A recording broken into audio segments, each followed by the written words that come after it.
Alright, let's get out of the way. Don't forget to subscribe, hit the like button, leave a comment if you'd like. Blue Lock episode 20 started off with something pretty intense. And I'm not just talking about this guy's awesome hair. I'm talking about how everyone's super psyched to start this fucking thing. Well, almost everyone, except this guy is trying to touch this guy's hair for some reason. And this is about 2 to 3 minutes, and I'm thinking, alright, that was funny, but that seems like fan service now for the people who like these guys. Now Baru gets the point. He said, "Let's get this shit going. I just want to beat your ass so I can keep going and get better." But everyone's getting paired up, so Baru's being paired up with another muscular guy. And he doesn't even look that strong, but then his muscle pops out of his shirt, and I'm thinking, whoa. Out of this guy who's a really big crybaby, he says, "No, don't touch me, I don't want to do any of this." People being, "Hey, I'm the strong guy."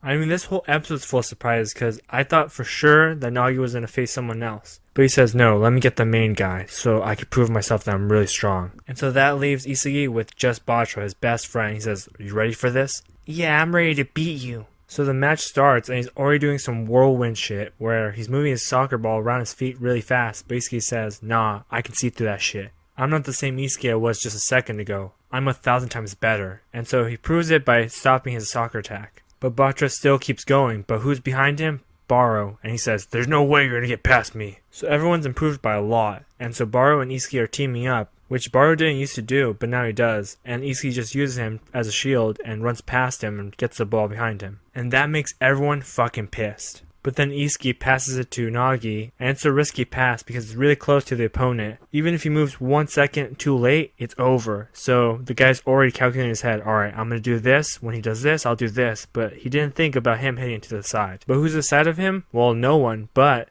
Chiguri's really quick, and he goes over there and gets the ball. He rushes. And all he has to do is get past a couple of these opponents, and he's in there. So he gets past everyone, and now he's going to hit a goal, and he shoots it, and it does make it, and everyone's excited. They're like, "Yeah, finally, first point." But it all goes downhill from here. Because they're not the only team who has really crazy stuff. For example, Baru doesn't go and get the ball from the other guy, and it seems that he's very strong too, and he says, "I can't move this guy." And so this crazy looking guy is blocking him from moving because his muscle is super huge, and what does he do? He passes the ball, but just kicking it just slightly. If this is how they win, then Team White sucks, to be honest with you guys. Also, that little kick is enough to be in Ren's shooting range, and now he's gonna go full throttle on that. And I like the music that they put in the background. It's like Attack on Titan music. And Isagi tries his hardest to block this guy, but the way that he shoots, like a shooting star. So now it's 1-1, and everyone's thinking, how are we gonna block this guy from shooting like that again? And instead of thinking about that stuff, they say, alright, let's keep going. It's 1-1. This is not where it ends. And so they're running, and he says, "Chiguri, pass it over here." And Chiguri passes it, and he says, "That's perf." And then that's when his long legs kick the ball and gets it from Isagi.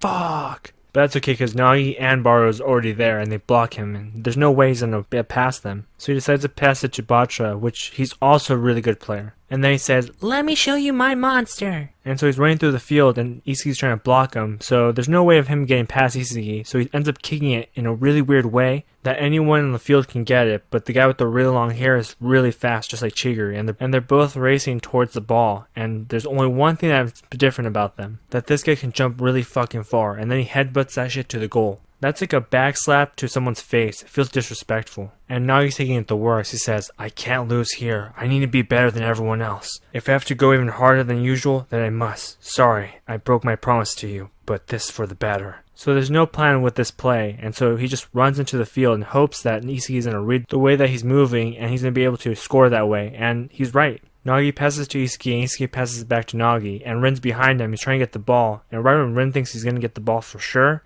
Nagi pulls some shit that seems just as disrespectful as the other play that guy did. He does like this little spinny thing that it almost looks like he's going to kick it back or forth, but then he keeps it in the air spinning. And he kicks that shit so hard, you can hear it from miles away. And now 2-2, and everyone's super happy. Except Ren, and I'm thinking, whoa, this guy's going to go full out in the next episode. Alright guys, peace.